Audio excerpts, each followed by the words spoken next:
ନମସ୍କାର ମୋର ପ୍ରିୟ ଭାଇ ଓ ଭଉଣୀମାନେ। ମୁଁ ଶିବୁନ।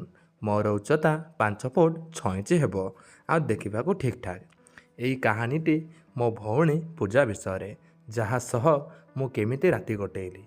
ପୂଜା ମୋ ଠାରୁ 2 ବର୍ଷ ବଡ଼ ଆଉ ଦେଖିବାକୁ ଶ୍ୟାମଳୀ ରଙ୍ଗର, ଆଉ ତା'ର ଉଚ୍ଚତା 5 ଫୁଟ 3 ଇଞ୍ଚ ହେବ। ଆମେ ସାଙ୍ଗରେ ଠିଆ ହେଲେ ଆମକୁ କେହି ଭାଇ ଭଉଣୀ କହିବେନି। ଆମେ ବହୁତ କ୍ଲୋଜ୍। ଘରେ ମମି ବାପା କାମକୁ ଗଲା ପରେ ଘରେ ଆମେ 2 ଜଣ ଏକୁଟିଆ। 2 ଜଣ ବହୁତ ସମୟ ବିତାଉ ବୋଲି ବହୁତ କ୍ଲୋଜ୍ ହୋଇଯାଇଛୁ। ଆଉ ଆମେ ଛୋଟ ଛୋଟ ଜିନିଷରେ ଝଗଡ଼ା କରୁ, ଜାଣିଶୁଣି ପୁଣି ବାଡ଼ିଆ ପିଟା ହୋଇ ଠିକ୍ ହୋଇଯାଉ। ମୋର ବହୁତ ପ୍ରେମିକ ଆସିଗଲେଣି। ସିଏ ବେଳେବେଳେ ପଚାରେ, ଏତେ ତୋ ଭଳିଆ ଗଧକୁ କେମିତି ମିଳୁଛନ୍ତି? ତା'ର ବି 3-4ଟା ଖଣ୍ଡେ ପ୍ରେମିକ ଗଲେଣି। ମୁଁ କହିଲି, ତୋତେ କିଏ ଦେଖି ପଟାଉଛନ୍ତି ବେ, ମାଙ୍କେଡ଼ି ଗୋଟେ। ଝଗଡ଼ା ହେଲା ଆଉ ପୁଣି 2 ଘଣ୍ଟା ପରେ ଯାହାକୁ ସେଇଆ। ମୋର ପୂଜା ନାନୀ ପ୍ରତି ସିଏ ଧାରଣା ନଥିଲା। ଆଉ ଘରେ କେହି ନଥିଲେ ଆମେ 2 ଜଣ ଗାଡ଼ି ଧରି ବୁଲିବାକୁ ଯାଉ। ପୁରା ସାଙ୍ଗ ଭଳିଆ ବୁଲୁ। କେହି ସେଥିପାଇଁ ମୋ ଭଉଣୀ ଭାବନ୍ତି ନାହିଁ। ସେଥିପାଇଁ ମୁଁ ଷ୍ଟାଟସରେ ଫଟୋ ଛାଡ଼ିଲେ ସାଙ୍ଗମାନେ ମସ୍ତ ଗାର୍ଲଫ୍ରେଣ୍ଡ ବୋଲି କୁହନ୍ତି। ମୋ ଭଉଣୀ କହିଲେ, କାଇଁ ମଜା କରୁଛୁ କୁହନ୍ତି। ମୁଁ ବି ତାଙ୍କୁ ବୁଝାଇଲେ ସେମାନେ ମୋତେ ଗାଳି କରି କୁହନ୍ତି। ଦିନେ ଟିଭିରେ ମସ୍ତି ଜାଦେ ଚାଲିଥିଲା ଆଉ ଟିକେ ସେଇ ଟାଇପ୍ର ଭିଡ଼ିଓ। ମୁଁ ଟିଭି ଲଗେଇ ଦେଖୁଛି। ପୂଜା ନାନୀ ପାଖରେ ଆସି ବସିଲା। କିଛି ସମୟ ଦେଖିଲା ପରେ କହିଲା, କ'ଣ ବେ ଖାଲି ସନି ଲିଓନିକୁ ଦେଖୁଛୁ? ରାତିରେ ଦେଖୁଛୁ ପୁଣି ଦିନରେ ଦେଖୁଛୁ, ଗୀତ ଲଗା। ମୁଁ କହିଲି, ତୁ ଦେଖୁଥିଲୁ ରାତିରେ ଯେ ମୁଁ ଦେଖୁଛି। ସିଏ କହିଲା, ପୁଅ ପିଲା ଦେଖନ୍ତି ତ ତାକୁ କହିଲି। ମୁଁ କହିଲି, ତୁ ତାହେଲେ ସେ ଭିଡ଼ିଓରେ ଯେଉଁ ଟୋକା ଥାଏ ତୁ ତାକୁ ଦେଖୁଛୁ। ତାପରେ ମୁଁ କହିଲି, ହଉ ଶୁଣ ଠିକ୍ ଅଛି। ତାପରେ ସିଏ କହିଲା, ହଉ ଠିକ୍ ଅଛି। ଆଉ ଏତିକି କହି ରିମୋଟ୍କୁ ଆଣି ଧରିଲି। ସିଏ କହିଲା, ବେଳେବେଳେ ଦେଖେ କିନ୍ତୁ ମୁଁ ସବୁବେଳେ ଦେଖେ ନାହିଁ। ତାପରେ ମୁଁ କହିଲି, ସେଥିପାଇଁ ଆଉ ତୁ ଏମିତି କ'ଣ ପାଇଁ ଦେଖୁଛୁ? ତାପରେ ମୁଁ କହିଲି, ସେଥିପାଇଁ ମୋତେ କହୁଛୁ। ପୂଜା ନାନୀ ରିମୋଟ୍ ଛଡ଼େଇଲା ଆଉ ମୁଁ ଲାଷ୍ଟକୁ ମୋ କପଡ଼ା ଭିତରେ ରିମୋଟ୍କୁ ପୂରେଇ ଦେଲି। ଆଉ ସିଏ ମାଗିବନି ବୋଲି ଆଉ ଜାଣିଶୁଣି କରିନଥିଲି। ସିଏ ସଡନ୍ ମୋ କପଡ଼ା ଭିତରେ ହାତ ପୂରେଇ ଦେଲା ଆଉ ମୁଁ ରିମୋଟ୍ ଦେବିନି ବୋଲି କପଡ଼ା ଉପରୁ ତା ହାତକୁ ଚାପି ଧରିଲା। ଆଉ ସିଏ ରିମୋଟ୍ ଟାଣିବା ଭିତରେ ମୋର ଭିତରେ ସେଟାକୁ ପୁରା ଧରି ପକେଇଲା ଆଉ ପୁଣି ଛାଡ଼ି ରିମୋଟ୍ ଧରି ହାତକୁ ଭାରି ଟାଣ କଲା। ସିଏ ଚ୍ୟାନେଲ୍ ଚେଞ୍ଜ କରିଦେଲା ଆଉ ମୋର ସେଇଟା ତା ହାତର ସ୍ପର୍ଶ ପାଇ ପୁରା ଠିଆ ହୋଇଗଲା। କପଡ଼ା ଉପରୁ ହାଲକା ଜଣା ପଡ଼ୁଥାଏ। ଆଉ ମୁଁ ଏଥର ତାଠୁ ରିମୋଟ୍ ଛଡ଼େଇ ନେଲି ଆଉ ଚ୍ୟାନେଲ୍କୁ ବଦଳେଇ ପୁଣି ରିମୋଟ୍କୁ ଆଣି ମୋର କପଡ଼ା ଭିତରେ ପୂରେଇ ଦେଲି। ଆଉ ମୋର ତ ସେଇଟା ପୁରା ଠିଆ ହୋଇକି ଥାଏ। ପୂଜା ନାନୀ ବି ମୋ ହିସାବ ଜାଣିଗଲା ଆଉ ସିଏ ପୁଣି ହାତ ଭର୍ତ୍ତି କଲା। ରିମୋଟ୍ ଧରିବା ବଦଳରେ ସିଏ ମୋର ସେଇଟା ସହ ରିମୋଟ୍କୁ ଧରିଦେଲା। ମୁଁ କହିଲି, ମୁଁ ରିମୋଟ୍ ଦେବିନି। ସିଏ ରିମୋଟ୍ ଛାଡ଼ି ମୋର ସେଇଟାକୁ ପୁରା ଜୋରରେ ଜାପିଦେଲା। ମୋତେ ଟିକେ କାଟିଲା ଆଉ ମୁଁ କହିଲି, ରିମୋଟ୍ ଦେଉଛି କହି କପଡ଼ା ଟିକେ ଖସେଇ ଦେଲି। ତାକୁ ମୋର ସେଇଟାର ଦର୍ଶନ କରେଇ ଦେଇ ରିମୋଟ୍ ଦେଲି। ମୋର ପୁରା 6.5 ଇଞ୍ଚର ଦର୍ଶନ ପୂଜା ନାନୀ କରିଦେଲା। ଆଉ ସେଦିନ ଗଲା। ତା ପରଦିନ ପୂଜା ନାନୀ ଗାଧୋଉଥିଲା ଆଉ ମୁଁ ଲୁଚି ଲୁଚି କବାଟରେ ଗୋଟେ କଣା ଥିଲା, ସେଇପଟେ ମୁଁ ତାକୁ ଦେଖୁଥିଲି। ଗାଁରେ ଗାଧୁଆ ଘରର ବାଡ଼ି ପଛପଟେ ହୁଏ ଆଉ ଆମର ଟିଣ କବାଟ ଲାଗିଥାଏ ଆଉ ସେଥିରେ ଗୋଟେ କଣା ଥାଏ। ଆଉ ମୁଁ ଲୁଚି ଲୁଚି ଦେଖିଲି। ପୂଜା ନାନୀକୁ ପୁରା ଏଭଳି ଅବସ୍ଥାରେ ଦେଖି ମୋର ପୁରା ଠିଆ ହୋଇଗଲା। ସିଏ ବି ଗାଧୋଇଲା ବେଳେ ତା'ର ସେଇଠି ସାବୁନ ମାରି ଆଙ୍ଗୁଠି ମାରୁଥାଏ। ଗୋଟେ କାକୁଡ଼ି ପଛପଟୁ ବାହାର କରି ତା'ର ସେଇଠି ପୂରେଇ ଟିକେ ଆଗପଛ କଲା। ଆଉ 15 ମିନିଟ୍ ପରେ ତା ଭିତରୁ ପାଣି ବାହାରିଗଲା ଆଉ ସିଏ ଭଲସେ ସାବୁନ ଲଗେଇ ଗାଧୋଇଲା। ମୋର ବି ଏସବୁ ଦେଖିକି ପାଣି ବାହାରିଗଲା ଆଉ ମୁଁ ମଧ୍ୟ ସେ ଜାଗାରୁ ପଳେଇ ଆସିଲି। ମୁଁ ଦେଖି ସାରିଲା ପରେ ଭାବିଲି ଯେ କେମିତି ପୂଜା ନାନୀକୁ ମୁଁ ବାଧ୍ୟ କରି ତା ସହିତ ଟିକେ ରାତି କଟେଇବି। ଆଉ ପୂଜା ନାନୀ ଆସିବାର 30 ମିନିଟ୍ ପରେ ମୁଁ ଗାଧୁଆ ଘରକୁ ଗଲି। ଦେଖିଲି ଯେ ତା'ର କପଡ଼ା ସବୁ ଥୁଆ ହୋଇଛି। ମୁଁ ତାକୁ ଧରି ପୂଜା ନାନୀ କଥା ଭାବି ଜୋର ଜୋର ହଲେଇଲି ଆଉ ଯୋଜନା କଲି ଯେ କେମିତି ମୁଁ ତା ସହିତ ରାତି କଟେଇବି। ଖରାବେଳେ ପୂଜା ନାନୀ ଶୋଇଥାଏ ଆଉ ମୁଁ ଆଉ ଗୋଟେ କାକୁଡ଼ି ନେଇ ଗାଧୁଆ ଘରେ ତା କପଡ଼ା ପାଖରେ ଥୋଇ ଫଟୋ ଉଠେଇ କାକୁଡ଼ି ଆଣି ରଖିଦେଲି।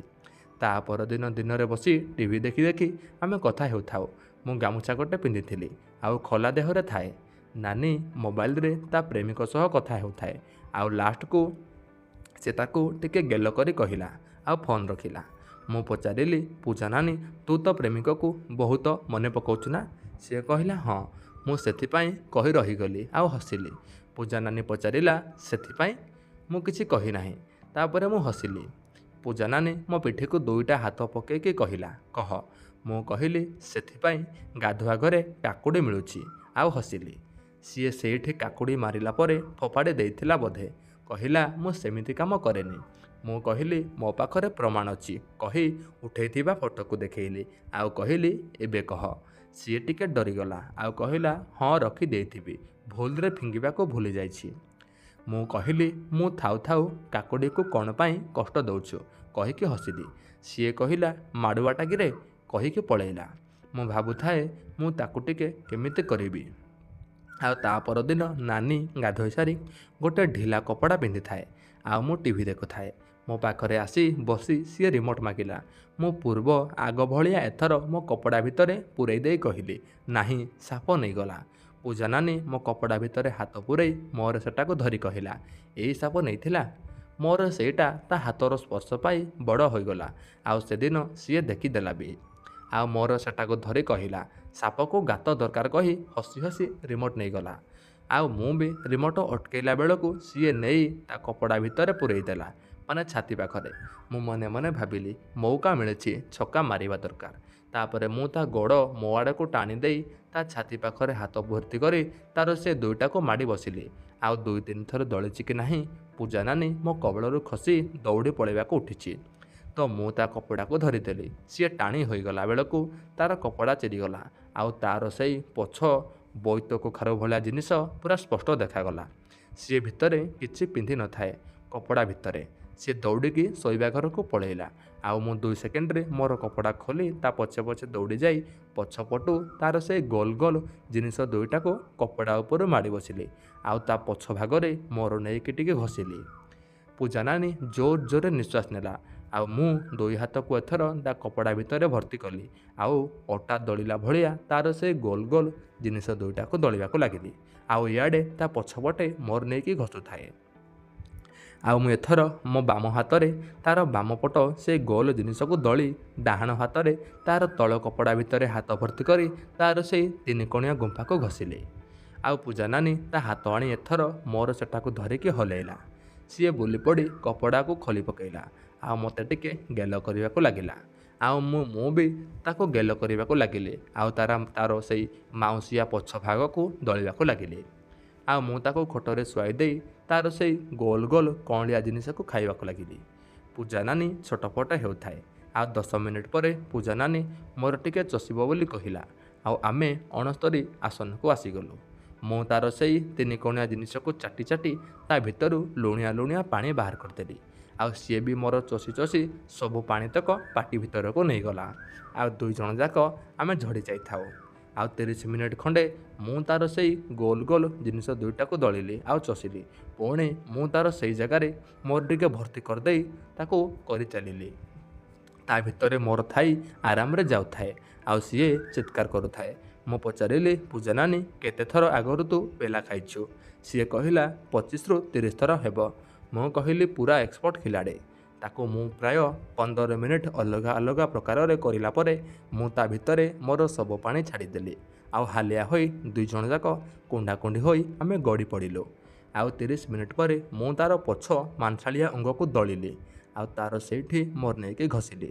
ସିଏ ବି ତାର ସେଟାକୁ ଦେଖିକି ଦେଖେଇଲା ଆଉ ମୁଁ ତା ପଛ ମାଂସାଳିଆ ମାଉଁସିଆ କଣାରେ ଧକ୍କା ମାରି ଚାଲିଲି। ସିଏ ଖାଲି ଚିତ୍କାର କରୁଥାଏ ଆଉ ମୁଁ ତାର ସେଇ ପଛ ମାଂସାଳିଆ ଅଙ୍ଗରେ 10 ମିନିଟ୍ କଲା ପରେ ପାଣି ଟିକ ତା ଭିତରେ ଛାଡ଼ିଦେଲି ଆଉ ମୋର ପାଣି ତା ଭିତରୁ ବହିକି ବାହାରୁଥାଏ। ମୁଁ ତାକୁ ହାତରେ ନେଇ ପୂଜା ନାନୀକୁ ଚଟେଇଲି ଆଉ ପୂଜା ନାନୀକୁ ମୁଁ ମୋର ରାଣୀ କରିକି ରଖିଲି। ବାପା ମା କାମକୁ ଗଲା ପରେ ଆମ 2 ଜଣଙ୍କର ଖେଳ ଆରମ୍ଭ ହୁଏ। ତ ଦର୍ଶକ ବନ୍ଧୁ, ଏଇ ଥିଲା ଛୋଟ କାହାଣୀ। କାହାଣୀଟି ସମ୍ପୂର୍ଣ୍ଣ ଭାବରେ କାଳ୍ପନିକ ଏବଂ ମିଥ୍ୟା ଅଟେ। ଦୟାକରି ଆପଣମାନେ ଜମାରୁ ଦେହକୁ ନେବେ ନାହିଁ। ଏହି ଭିଡ଼ିଓଟି କେବଳ ମନୋରଞ୍ଜନ ପାଇଁ ତିଆରି କରାଯାଇଛି। ଆପଣମାନେ ଜମାରୁ ଦେହକୁ ନେବେ ନାହିଁ। ଆଜି ପାଇଁ ଏତିକି, ରହୁଛି। ଦେଖା ହେବା ଆଉ ଏକ ନୂଆ ଭିଡ଼ିଓର ଏକ ନୂଆ ଗରମାଗରମ କାହାଣୀରେ। ରହୁଛି, ଧନ୍ୟବାଦ।